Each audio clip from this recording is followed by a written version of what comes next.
They never buried the children because they believed their souls were still useful in the shadowed folds of Vermont's forgotten hills, where the fog clings low and the pine trees whisper secrets. There once stood a town the government swore never existed. Blackwood Hollow was wiped from every map, every record, until a broken floorboard and a child's skeletal hand exposed a horror that had been fermenting for over a century.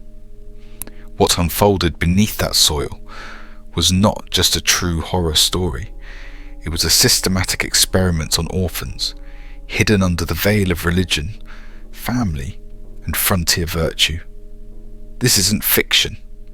It's a disturbing real-life mystery, buried by time, protected by silence, and only uncovered when one grieving nurse followed the sound of crying, coming from a place where no living child remained. Welcome to a story the internet tried to erase, but history refused to forget. It began with a record that shouldn't have existed, an 1869 census log listing 14 children under one roof in Blackwood Hollow, a town long considered a myth. Locals whispered of the Vale family estate, perched at the edge of a dead pine forest where no bird sang and no traveller stayed past dusk. The patriarch, Thaddeus Vale, was once a respected theologian turned doomsday healer, whose sermons on the cleansing of the vessel became more secretive and more unhinged after the death of his wife Evangeline. Residents reported flickering lanterns at midnight, screams muffled by hymns, and children seen but never heard. But no investigation ever came, because Blackwood Hollow was never listed on any official state map. The town had become a ghost file, and the Vale family, its buried heartbeat. What remained was only rumour, until a collapsed cellar wall exposed the first wooden cradle, still rocking, still stained red, and that was just the beginning. Some towns disappear from the map, others are buried on purpose. In the dense, pine-choked wilderness of Vermont's northern stretch, there once existed a settlement so shrouded in secrecy that even seasoned historians debated whether it had ever truly been real. They called it Blackwood Hollow, a name spoken in hushed tones by locals who remembered stories their grandparents swore they'd never repeat. The last surviving photo of the town is grainy, burned at the edges, and oddly blurred around the Vale estate, an enormous stone house perched on a ridge where even moss refused to grow. No official records of the town exist past 1871, yet strange entries were found in old census books, clusters of children with no listed parents, all marked under ward. The ink is smudged, the handwriting changes halfway through, but what's most unsettling is that every child listed shares the same last name, Vale, despite no evidence they were ever legally adopted. Researchers labelled it a clerical anomaly. Locals called it a godless house for forgotten souls. And then, just over a decade ago, a state park ranger exploring restricted woodland stumbled on a half-collapsed structure buried beneath ivy and rot. Inside, he found a cradle, handmade, unmoving, and still warm. The first thing they noticed wasn't the house. It was the silence around it. No birdsong, no wind, just an oppressive, unnatural stillness that blanketed the area like a warning. When surveyors were sent to mark state-owned forest boundaries in the fall of 2013, they assumed they were simply confirming paperwork. What they found instead was the crumbling outline of a forgotten path, swallowed by decades of overgrowth, but still faintly visible beneath their boots. The further they walked, the colder the air became, dropping nearly 12 degrees in less than half a mile. despite it being mid-afternoon. Then they saw it. A weather-worn archway of stone, partially collapsed, bearing a name so faint it had to be traced by fingertip. Vale Orphan Lodge. Behind it stood remnants of a sprawling property, flattened walls, charred support beams, and a rusted sign that read "Obedience is Preservation." But it was what they didn't find that chilled them. No bones, no personal belongings, not even rats. It was as if the place had been scrubbed clean, erased, but the air still carried a tension, a charge, like something just beneath the surface hadn't quite finished dying. And then, beneath a collapsed stairwell, they found the first trapdoor, sealed from the outside. No handle, no reason for it to exist above ground. What they uncovered wasn't a room. It was a memory sealed in rot and blood. When they finally pried open the trapdoor, the hinges didn't creak. They hissed, as if exhaling after decades of being forced shut.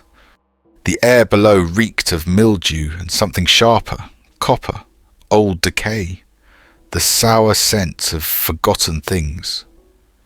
Their flashlight beams cut through the darkness, landing on stone walls carved with symbols no one could immediately identify.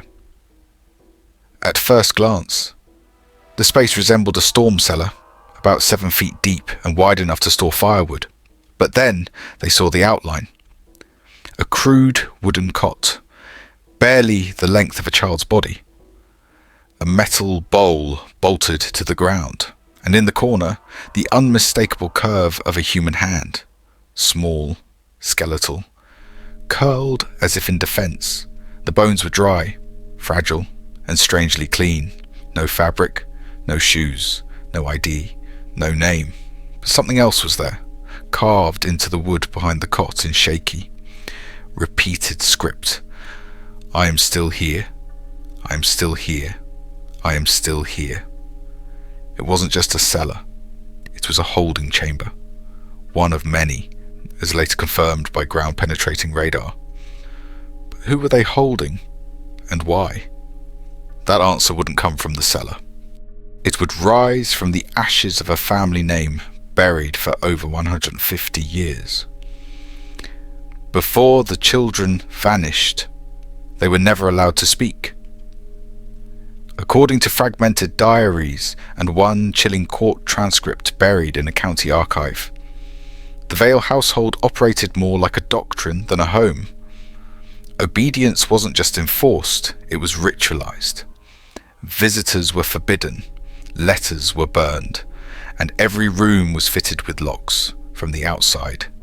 The town priest, a man later found hanging in his chapel, once wrote cryptically, "Their tongues are silent by design, not fear." But it wasn't until a nurse named Evelyn Cross stumbled upon a faded journal during her sabbatical in 2015 that the truth began clawing its way into daylight. A truth that would link the Vale name to one of the darkest forgotten chapters in America's orphanage history. And what Evelyn discovered, scrawled in the margins of a blood-stained ledger, was a name that didn't belong to any child in the census. A girl they never recorded. A girl who remembered everything. She wasn't on any list, but she was the first to speak. In 2015, Evelyn Cross, then a trauma nurse on a leave of absence, travelled to Vermont in search of solitude and answers after the unexplained death of her younger brother. She rented a cabin 15 miles from the Blackwood boundary, unaware she was living near the footprint of a ghost town. One night, while hiking alone through a moss-choked trail, she found what looked like a bundle of cloth wedged into a tree hollow. Inside was a child's journal wrapped in wax paper, nearly dissolved from age and rain. Most pages were blank. But then came a phrase repeated over and over, pressed so hard the pencil had torn through. "My name is Miriam Vale. I'm not supposed to exist. No Miriam had ever been listed in any Vale family documents. No grave bore her name. Yet the voice on those pages was raw, articulate, and filled with details only someone inside the house could have known. The scent of lye in the stairwell, the humming behind the walls, the girl with the missing tongue who bled every Sunday. It was the first eyewitness account ever recovered, but it read less like a memory and more like a warning written in real time. The journal shouldn't have survived, but neither should she. After finding the journal, Evelyn couldn't sleep. The language wasn't childish. It was deliberate, chilling, and strangely current, like it had been written just days earlier. What disturbed her most wasn't the content, but the condition. No mould, no rot, no ink bleeding. The paper was decades old, but the pressure marks from the pencil were fresh, the kind you'd expect from something recently written under duress. Evelyn brought the journal to a local historian who laughed it off as a hoax until she showed him the sketch tucked in the final page. It was a drawing of the Vale estate, detailed to the inch, including the trapdoor, a feature not documented anywhere publicly. And at the bottom of the page, scrawled in smudged charcoal, was a sentence that would haunt Evelyn for months. Under every stair, there is a mouth. The historian stopped laughing. He locked his office door. Then he asked Evelyn to leave the journal and never return. 2 weeks later, he was found in his study, mirror covered, windows painted black, and a single note in his typewriter that read, "It doesn't forget, and it doesn't want to be remembered."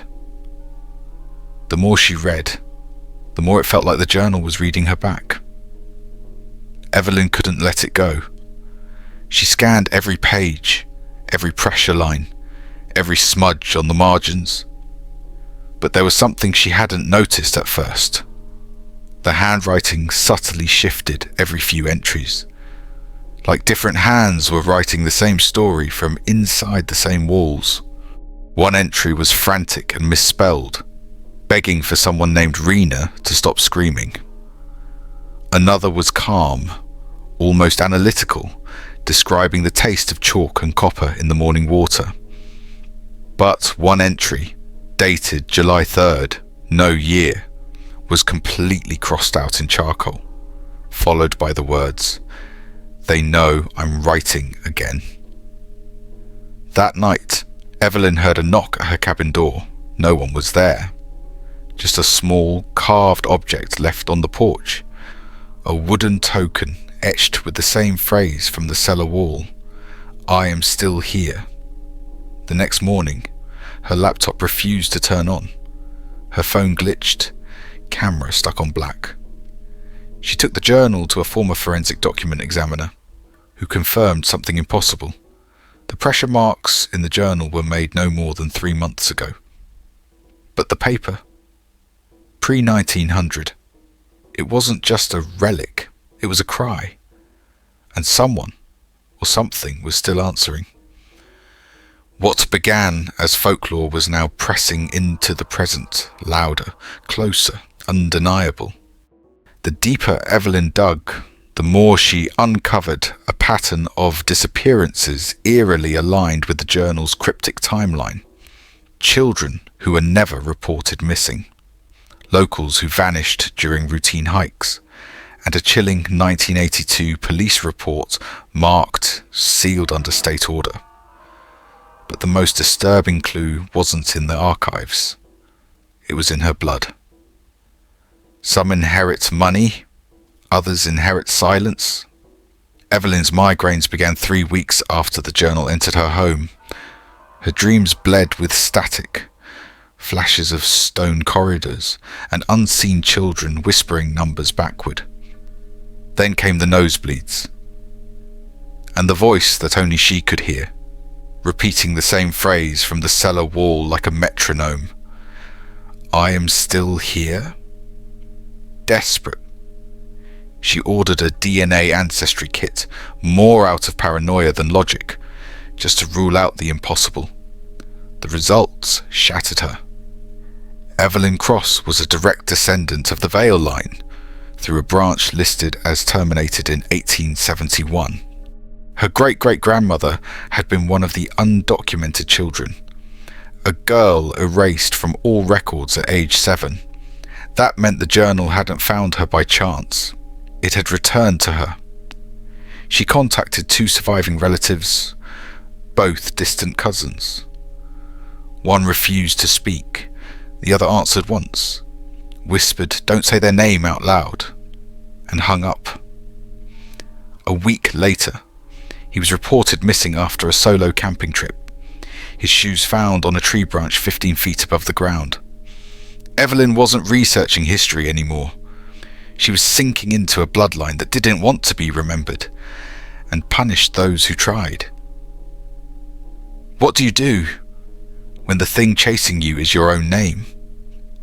Evelyn tried to go back to normal, locked the journal away, deleted every file she had on the Vale estate, even moved to a different state.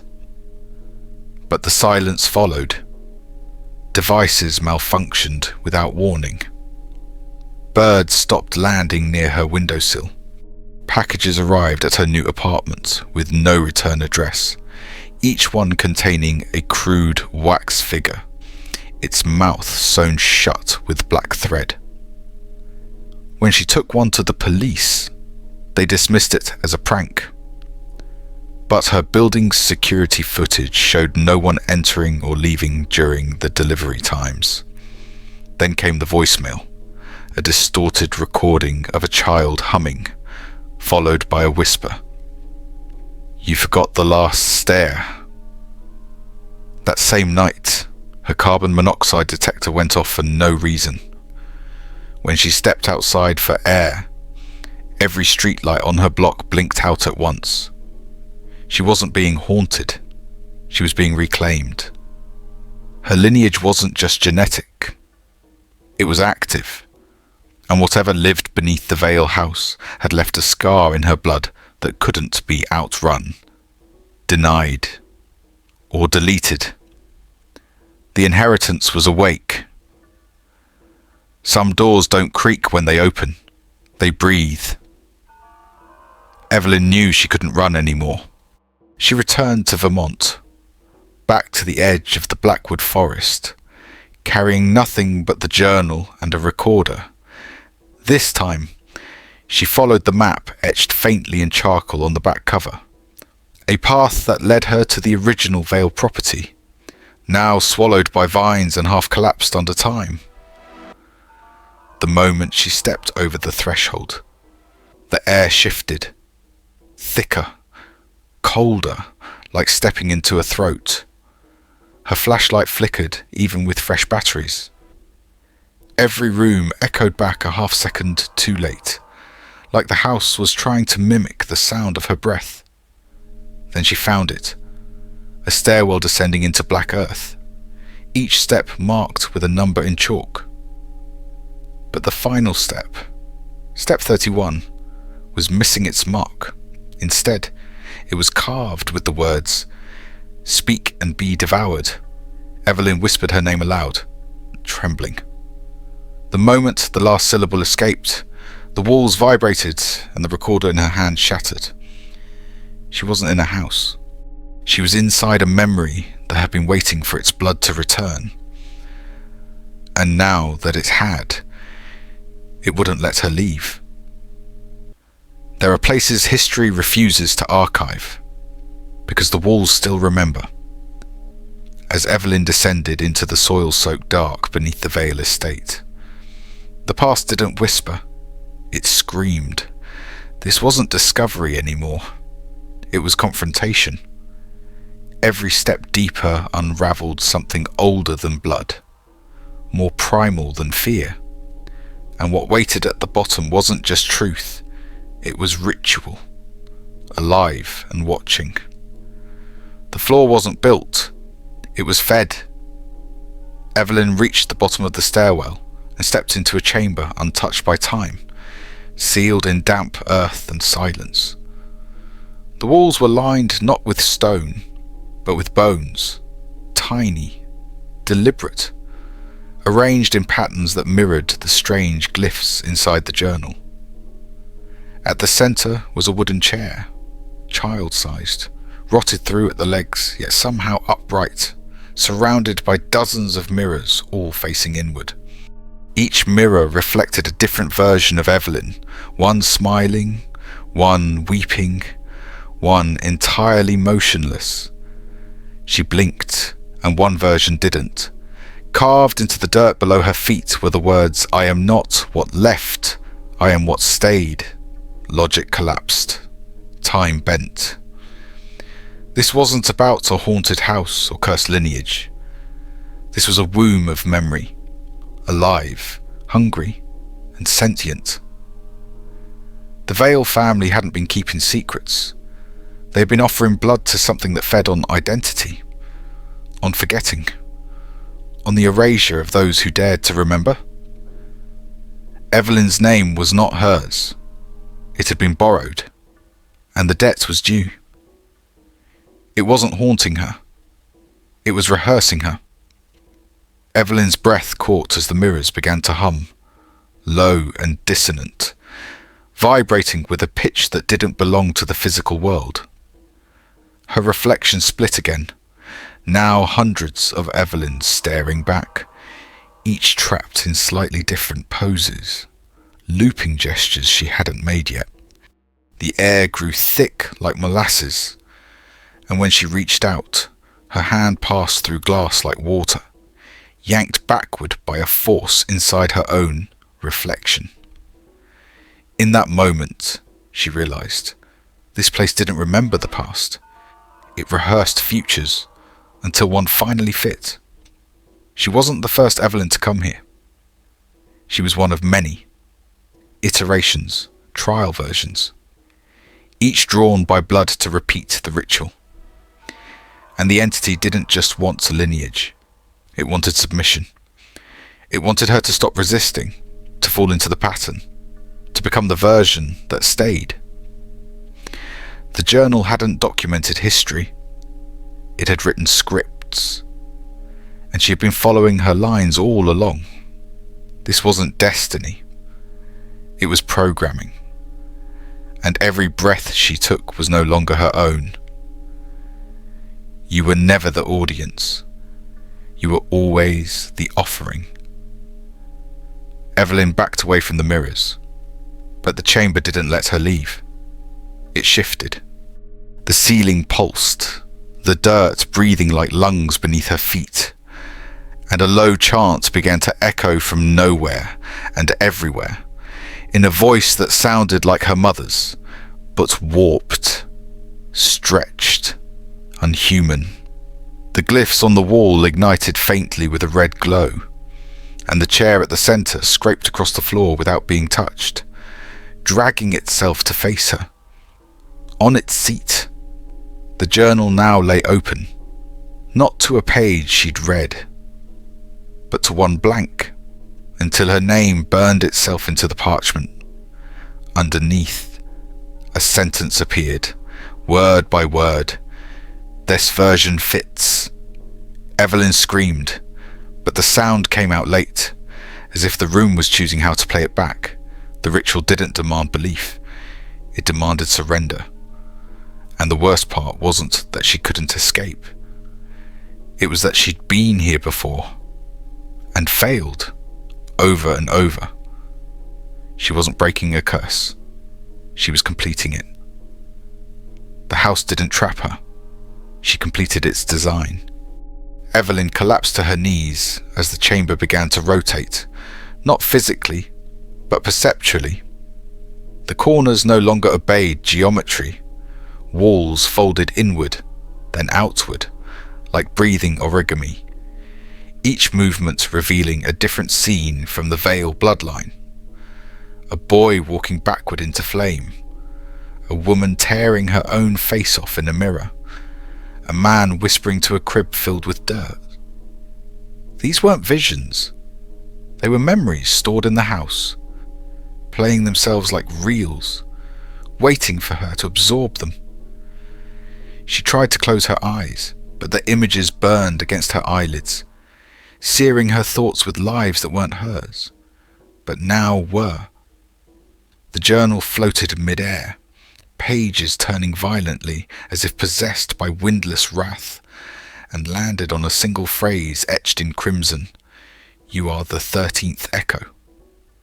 Not a person, not a survivor, an echo, reverberating across time, repeating a pain too ancient for language. The house had no beginning and no end. It only had returners. And Evelyn, despite all her logic and legacy, had never been the exception, only the latest proof. Truth wasn't buried, it was deliberately planted.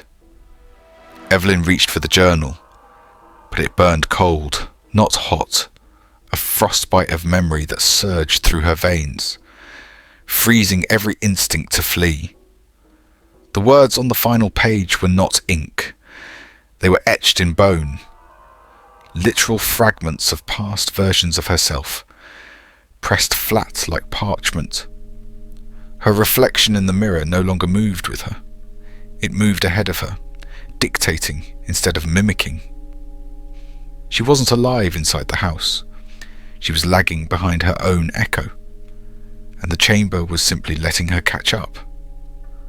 On the wall, a new glyph formed, a loop swallowing itself, surrounded by 12 marks, each one pulsing, except one, now glowing. The 13th, her. The house had consumed every skeptic who came to debunk it, not through violence, but by rewriting who they thought they were. Evelyn Vale, historian, daughter, skeptic, none of it mattered. Her identity was scaffolding. The house didn't care who you were when you entered, only that you repeated when you left. And now it waited, silent, patient, as she whispered the last line into the chamber that had already memorized her voice. They say not everyone who enters the Vale house leaves changed, but that's a lie. Everyone leaves rewritten. By the time Evelyn stumbled out, dawn was breaking, but not in the way she remembered. Shadows stretched the wrong direction. Her name didn't feel like it belonged to her anymore, and what followed her out wasn't just memory. It was a residue, a haunting, a tether. And now we must ask, was the house ever haunted? Or was it simply alive? Evelyn didn't scream when she exited the Vale house, because the scream had already happened inside her, echoing endlessly, buried under layers of silence she couldn't unpeel. The world looked the same. Trees still swayed, birds still chirped, but everything felt wrong, as if reality had shifted 1 inch to the left and no one noticed but her. Her phone, untouched in hours, now displayed a full battery drained to 0. Her voice, once clear and confident, now trembled even in thought, and her shadow, God help her, it lagged half a second behind. She tried to explain what happened, but every time she opened her mouth, the house's voice came out instead. Not literal, but something deeper, like her logic, her skepticism. Her entire identity had been overwritten by a presence that wasn't done with her yet. She'd walked out, but something stayed inside. Or worse, something followed. And as she looked back at the boarded up door, she swore she sealed. It stood open again, waiting, inviting, and this time, it would remember her first. The nightmare didn't end when Evelyn left the Vale house. It metastasized. She stopped dreaming altogether, and when she did sleep, she woke up with muddy feet, dirt under her nails, and a name on her lips that wasn't hers. Her therapist said trauma, Her doctor said stress. But Evelyn knew the truth. Something inside that house had rewritten her biology, corrupted the map of her mind. She no longer recognized her handwriting. Clocks in her home ticked backward once a day. Mirrors showed her blinking, a moment too late. She tried burning the journal she took from the basement 3 times, and each morning it reappeared at her doorstep, a little wetter, a little older. Its last page now bore an entry, in her own voice, that she never remembered writing. "I never left," it read. "I'm just on the outside now." Every time Evelyn told herself it was over, that she was safe, something small would shift. A locked door would creak open, a whisper would slip through the walls, and her eyes would betray her with memories that weren't hers. Because the truth was simple. The Vale House didn't trap people. It embedded itself into them. The town of Ashbrook never spoke of the Vale House again. But it changed them. People avoided the road entirely. Even in daylight, birds stopped nesting near it. Children born after Evelyn's return refused to draw houses with windows. The local church quietly removed its basement pews, citing structural issues. But old-timers whispered it was because they echoed on their own. Evelyn, once a celebrated historian, was now a footnote, dismissed as unstable by academia. But some noticed her in the background of photos she wasn't present for. A bride, weeks after her wedding, found Evelyn's silhouette standing behind her in a mirror during dress rehearsal footage. When police checked the house again, it was empty. Walls scraped clean, foundation dry, but carved faintly into the cellar floor, beneath the soot and moss, was one phrase. Time doesn't pass here. It collects.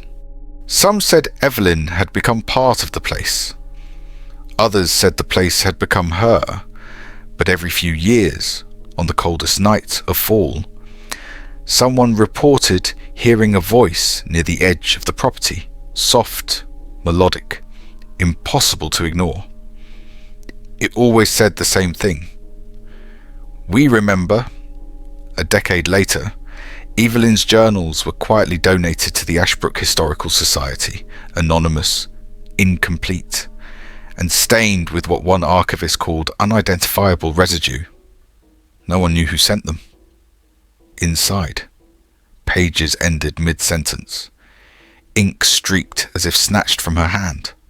One entry, dated weeks before she vanished, read, "I think the house is no longer waiting to be found. It is reaching." The journals drew global attention. YouTube urban explorers, TikTok hauntfluencers, even serious academic researchers. But every team that entered the property returned changed. One student never spoke again. A journalist mailed in his footage, then disappeared. Audio clips captured inside played backward laughter and infrasound tremors that caused nausea even through headphones. Algorithms pushed the story viral, but the platform's AI began auto-flagging the phrase, "It sees you," without explanation. Comment sections filled with users claiming to dream of doors, all the same pale blue, locked from the inside. And then, nothing. Silence. No updates. No follow-ups. Just a lingering sense that something was unfinished. Something was watching. Even now, locals refuse to utter the name of the house aloud. Maps show only a blank spot where 132 Vale Hollow once stood, a perfect square of digital static, blurred even in satellite view, as if the land itself had been redacted. Hikers report compasses spinning, phones dying inexplicably, and the distinct sound of a girl humming beneath the trees, the same tune Evelyn once sang on her old tape recorder. Some say if you whisper her name 3 times while standing near the fence line, your dreams will carry soil on your hands the next morning.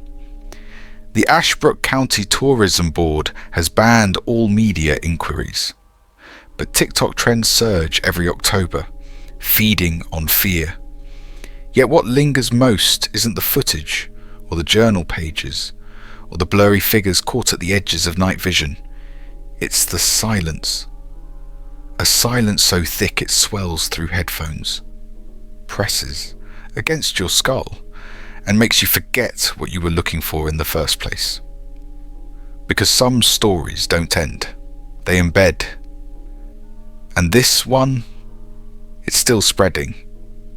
So the next time you pass a boarded up house on a forgotten road or hear laughter where no children play, remember this: some absences aren't accidents, some disappearances are designed, and some houses don't haunt you because they're evil, but because they're waiting for someone curious enough to knock, or foolish enough to listen. If this story chilled you, drop your thoughts in the comments. What would you have done differently? Don't let this tale fade into silence. Save it, share it, or send it to someone who dares to look closer. And if you haven't already, hit subscribe, because we've only just scratched the surface of the horrors history tried to bury. You're not just watching, you're part of the journal now.